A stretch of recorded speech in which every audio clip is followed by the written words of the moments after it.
These are the absolute worst Mario Party ripoffs out there. We're talking about some of the most shameless, terrible, buggy Mario Party clones using various mascots and IPs. And today, I'm gonna be playing them all. Starting with Shrek Super Party. Aha, okay, I mean, that's certainly Shrek, and that's certainly a board they're moving on. But, why do they have massive heads? Yeah, okay, why do they have massive heads? I don't know, it's never explained and looks absolutely ridiculous. They all look like that Lord Farquaad mascot from the movie, especially Lord Farquaad himself. Big heads aside, immediately you'll notice that everything about this game feels so low budget. There's no voice acting, and all the characters' expressions never change. Even when they get hit, they just slap a dizzy effect over their faces. And once we get to the board, things get very confusing. The spaces aren't even labeled, and with the camera constantly shifting angles, it becomes a real struggle to keep track of your position on the board. This makes turns last forever though, as you're forced to play a minigame after every single roll. Now with such a focus and time spent on the minigames, you gotta ask, are they any good?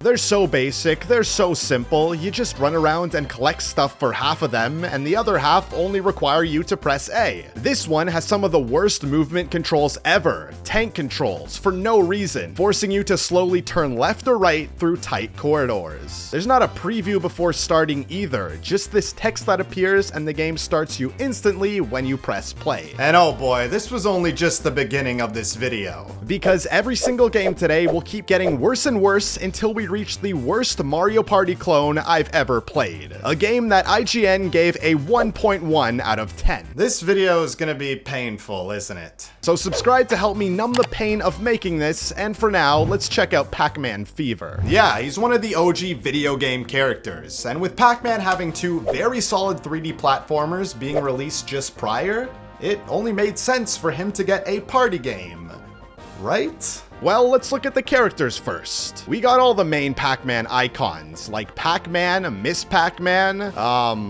Old Man, and Afro Man? What? Who are all these other guys? Well, they're actually from other Namco games, like Tekken and Ridge Racer. So this game has a Smash Bros vibe in that way, but they don't fit this theme at all. Plus, this isn't mentioned in the title either, making it a very weird thing to include. But whatever, let's just pick a board. Not that it really matters, because all the boards are just straight lines. And all the objectives are the same too. Whoever makes it to the end first wins. However, you don't roll a dice this time, because the amount you move is determined by how you place in the minigame. The better you do, the further you'll move. Which makes it a lot less random than the other Mario Party games, since your skills in the minigames are directly tied to your in-game progress. But what's really weird here is that the order which you roll is determined by your controller order. So player 1 will always move first, meaning in a close race to the finish, player 1 will have a huge advantage since he can reach the final goal before the other players even get a chance to roll the dice. How did nobody catch this? But besides that, really here the big problem is, it's so boring. It's so boring! The boards are so basic that they barely add anything, the tokens are only used to buy items, which don't add much at all, and all the board spaces do nothing significant, just gives you tokens or moves you up spaces, like who cares? This means the only real input you have is how you play in the super basic minigames. Plus, okay, get this, only the minigames with your board's theme can appear on that given board, so you'll only get to play on like a quarter of them at any given time, which may sound interesting if there was like hundreds of minigames here. That would make each board have a different vibe to it, but in reality, there's only 30 minigames here. So you have to divide that between the 3 boards, leaving 10 possible minigames for each. This caused me to replay the same small number of minigames over and over again by like halfway through the board. But okay, most importantly here, the walk cycles look absolutely ridiculous. What is this? We're only on the second game here? You're saying we still have 5 more games worse than this, ending with a 1 out of 10 party game? Yeah, okay, time to quickly move on. Now, with Mario Party being so hot in the early 2000s,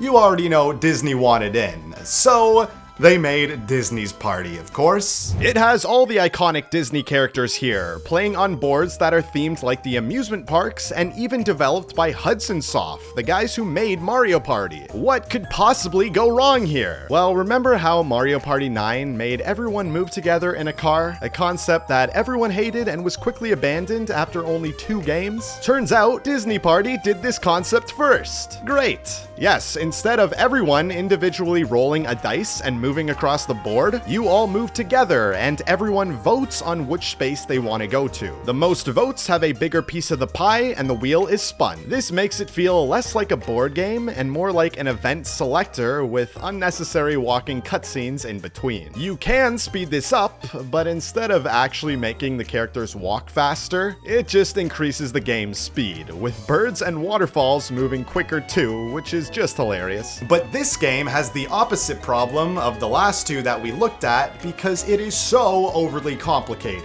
Like, you each get these boards with a random pattern of colored squares. And to end the game, you have to make 2 lines with items. The way you get the items is from the shop. The way you purchase them is by diamonds. The way you get diamonds is by random board spaces. Also, there's these star pieces, which you can place anywhere on your board, and you get the star pieces from winning the minigames. You can also place blockers on other people's boards to stop them from creating lines, and you can get rid of the blockers by... I don't know, this is where I zoned out from listening to the rules. Compare that to Mario Party though, where it's like the person with the most stars wins. The star's over there, you need coins to buy a star. Like Scrooge McDuck over here has to go through multiple 5-minute tutorials just to explain it all. Weren't kids supposed to be able to play this game? And I haven't even explained how to win yet. That's a whole thing in and of itself. So 2 lines ends a game, but it doesn't win you the game. It just gives you 2 awards in the final end ceremony, which looks identical to Mario Party's ceremony. Here, you get a bunch of different bonus awards, like winning the most minigames, using the most items, and etc. And the person with the most awards wins. Sounds simple, right? Well, here's how they totally messed this up. Unlike Mario Party, where bonus stars are just a small factor, here they completely determine the winner. You spend all your time focusing on these stupid lines, and they only give you 2 out of the 9 awards that decide the winner. So as I was playing, I didn't even know most of the objectives to get the awards. This is so stupid, like why would you design your game like this? It's so overly complex and with nothing making any sense. Alright, let's settle down now and move on to the minigames. However, these games are very jank. That would be the best way to describe them. Like, you get stunned for so long here, you can get comboed by multiple people, easily leaving you in a stun lock for even longer. What's even more annoying is that these characters don't shut up, ever. Anyways, now let's look at a more well-known bad party game, Sonic Shuffle for the Sega Dreamcast. Now, I've actually never played this game until now, so could it be as bad as people say it is? Sonic! Forget about Sonic! Just look at my clothes! Oh, we're in for a treat now, aren't we? Sonic Shuffle. It's like Sonic's version of Mario Party, with like a card gimmick, okay? We'll get into that in a sec, but for now, this game actually has a massive story, complete with some pretty lengthy intro cutscenes. Exactly what I want in my party game, but besides the hilariously bad voice acting, the presentation's pretty good here. The intro has a very grand scope to it, and once you get to the actual board, it looks cool, even having a few different biomes in it. But as soon as I started playing the board, it became clear to me that, well, this one is clearly the most blatant ripoff of them all. Instead of coins and stars, we have rings and precious stones. You got this little fairy party host that moves around the precious stone locations. There's Eggman coming in to make players' lives harder. And of course, you have blue and red spaces that cause you to lose or gain rings if you land on them. Oh, but they have a ring on them, so it's totally different. Instead of dice though, we pick a card with a number on it. Now at first, it's not a terrible idea, because you can see what cards have already been drawn from the deck, and you can steal other players' cards, but you can't see them, giving you some risk reward. But the CPUs definitely cheat. Like when they steal my cards, they somehow always get the exact number they need. It's crazy how skilled they are at this. Now I think the reason they designed the system this way is because unlike with stars in Mario Party, where you just have to pass it to be able to buy it, here you have to land exactly on the space that the precious stone is on. This means means you'll constantly be overshooting or undershooting it, stuck waiting for the perfect card to appear. And when the CPU conveniently snags the exact card they need every single time, yeah, that gets frustrating real fast. And since the game ending isn't based on the amount of turns, but rather a set amount of precious stones collected, it can just run on forever because of this. The first game I played took almost 2 hours to complete. Jeez. So we're gonna be spending a lot of time on this board. Then the question is, how does it actually play out though? Well, there is so much random stuff that could happen at any time that I don't even know what was going on half the time. Like randomly, this accident thing will pop up that takes you to a ring collection type game that explains the rules as the game has already started. Okay. Or then there's these spaces where you'll get taken to weird bosses like a fish wearing skates, but all you have to do is draw a higher card than theirs. What is going on? Or there's other random spaces that feel so low budget too. Like when you land on an Eggman space, it's not like Bowser in Mario Party where the full model is there, fully animated, because instead we just see a slideshow of Eggman pictures as he messes with you. Really? And then finally we get to the minigames. Who cares at this point? I've been playing this game for way too long. These are really copies from Mario Party. Seriously, some of them are hilarious, but not nearly as good, since they either have really bad controls, a really shoddy camera, or just are totally one-sided. Alright, that's quite enough of that one. On to the next IP. This time we got an N64 game. Rugrats Scavenger Hunt. So we started up, watched this cutscene. Apparently the kids are like dreaming of this temple or something, I don't know. But then we immediately get dropped into the board. And right away, I have no idea what's going on. You just start in this random room. Yeah, in fact, all the players start in different spots that you can see on this really easy to read map here. So yeah, nothing is explained to you other than this short piece of text saying you gotta find the pieces of the broken statue before Angelica finds hers. Great, okay. So how do I do any of that? You gave me a dice and a board and told me I gotta find some broken statues. Huh? Do I look around? Can I search things? Nothing is explained, of course. So, after randomly rolling the dice for a bit, one of the CPU players landed on this green space, which then allowed him to search a bunch of objects in the room for these pieces. Yeah, that's the main gameplay here. Try and roll a number to land on these green spaces. And that's pretty much it.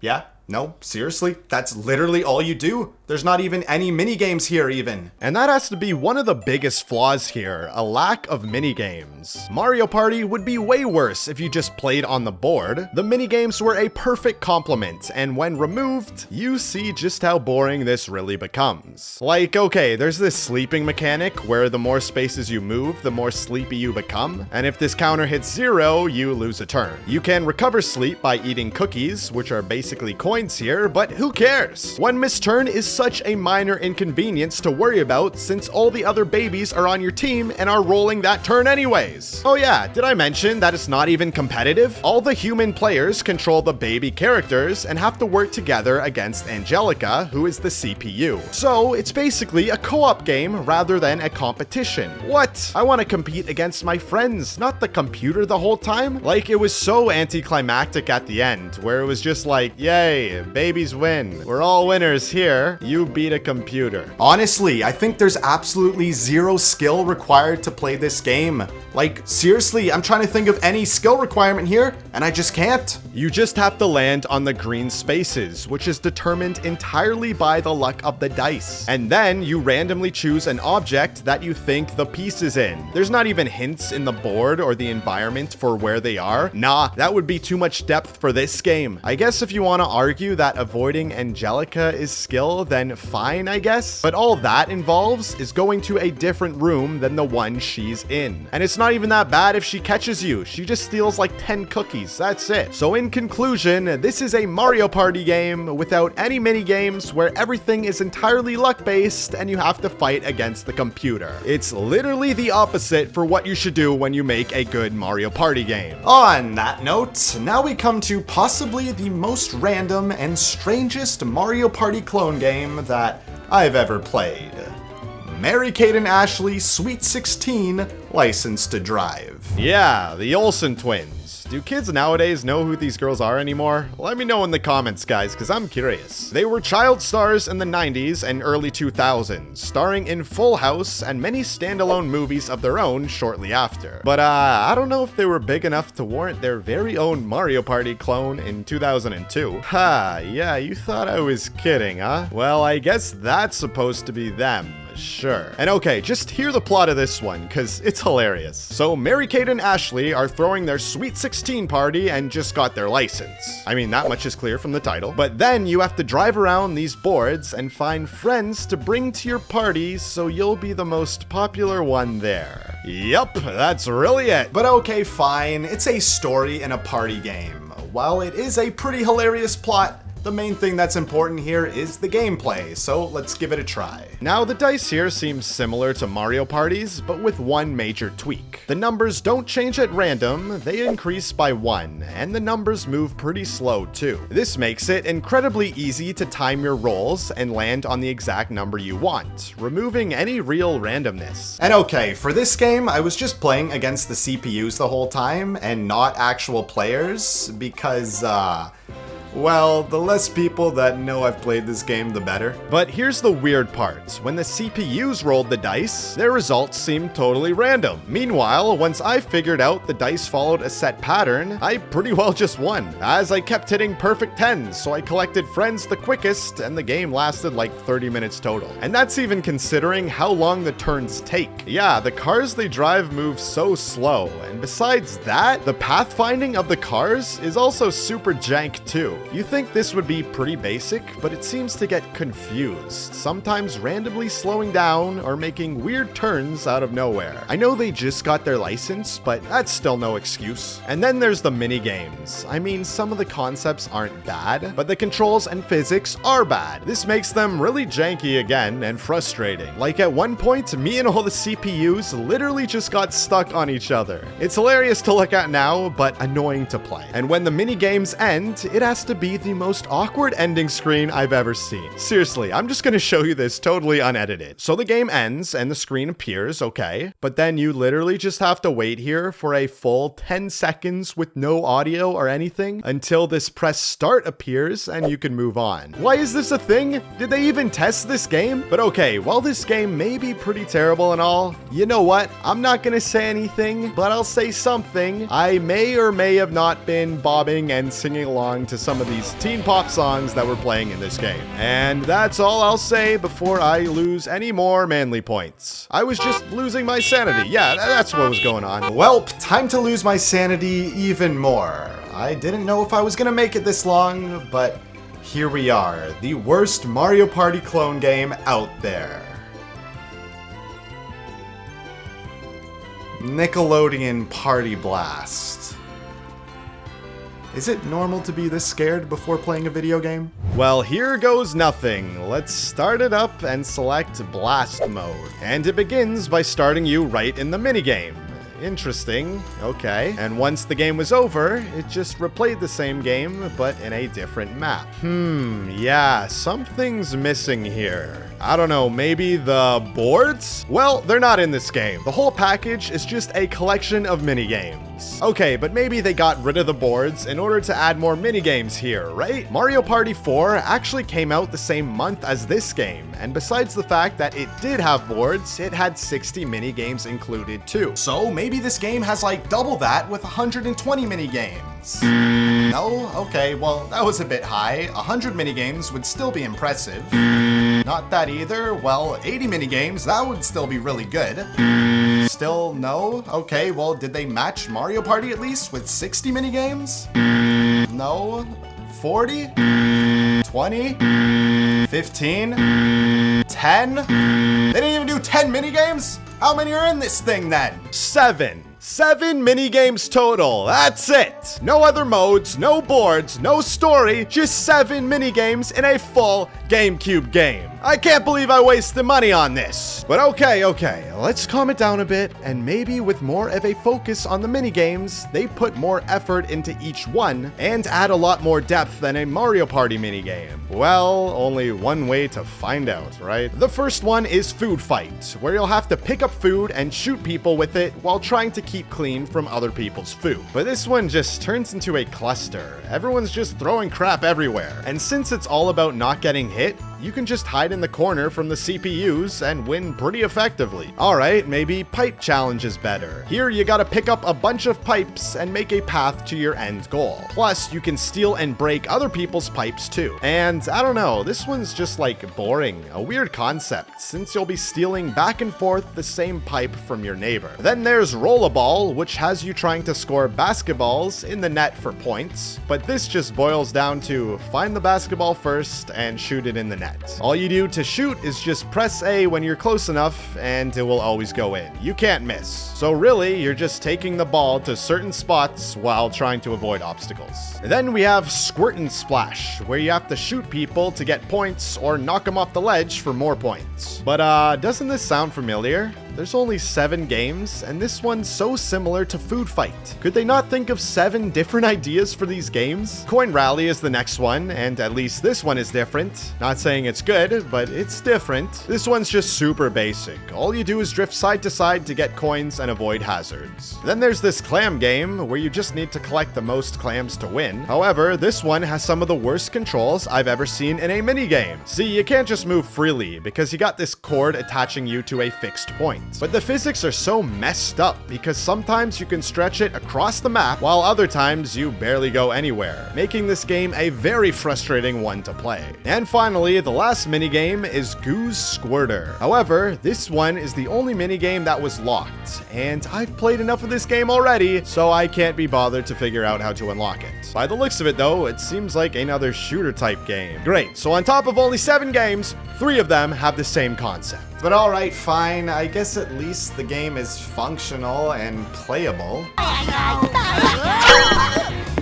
Yup, nope, that would be too much to ask for this game. This game's broken too. As you saw, I just glitched right into this staircase here. In fact, the CPU players have some of the worst AI I've ever seen. Sometimes they'll be totally out of the action, such as taking random routes away from the objective, or other times they can just be plain dumb. Like here, where they were not even trying to shake the goop off of them and get back into the game, they just stood there and remained stuck. Oh, and there's no difficulty options either, so they'll always remain this dumb. Well, I think that's just about as much of this game as I can take.